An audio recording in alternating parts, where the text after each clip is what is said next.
Juan Martín del Potro's beautiful upset of Roger Federer at the US Open. It may be that the story that people tell of Juan Martín del Potro's 7-5, 3-6, 7-6, 8, 6-4 win over Roger Federer in the quarterfinals of the US Open is of what now will not happen, rather than what just did. Federer will not face Rafael Nadal in what would have been their first meeting in Flushing Meadows. The #1 ranking will not be on the line. There will be no rematch of the Australian Open final, no contest between the man who won every set on the way to the French Open title against the man who won every set on the way to the Wimbledon crown. No 38th meeting between the greatest player of all time and the other greatest player of all time. It may be that the story is that Federer is gone, not that Del Potro moves on. But, if that's the case, we are poor storytellers, or else we are blind.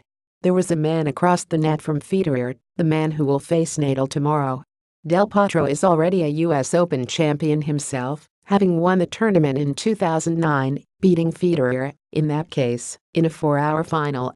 That was before his injuries and surgeries, his long absences from the game. His left wrist is now more or less a tangle of fraying twine. The injuries robbed him of his backhand, which had once produced winners. He now almost always uses a neutralizing slice. It seemed to take away his chance to challenge for the majors too, which had seemed inevitable when he overpowered Federer 8 years ago. Del Potro became a great what-if of tennis, beloved for his personality, but mourned for his lost potential. His story was also of what he didn't do, not what he did. But that turned out to be the wrong story too.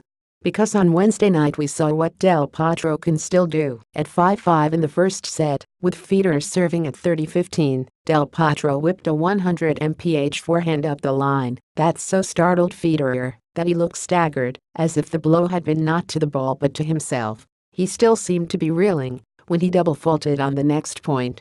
Later in the match, Federer had to actually duck awkwardly, thrusting up his racket more as a shield than a weapon, as a forehand rifled by his head at net, so lethal was Del Potro's shot.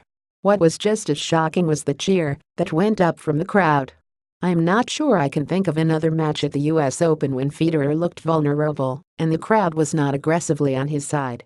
But this night, the olays, mostly from the upper deck, washed over the RF caps below. When Del Potro did something truly extraordinary, the celebration was almost general. And Del Potro did extraordinary things all night. There is something about the Argentine that I find irresistible. No player can hit more dangerous shots, and yet he has a gentle aura to him, an air of generosity and reciprocity. Shaggy and tall, with a long face and sad eyes, he has the kind of smile that invites you to smile, the kind of head-back roar of delight that makes you want to shout. When he cries on the court, which is often, I get emotional too. Afterward, Federer gave Del Potro all the credit.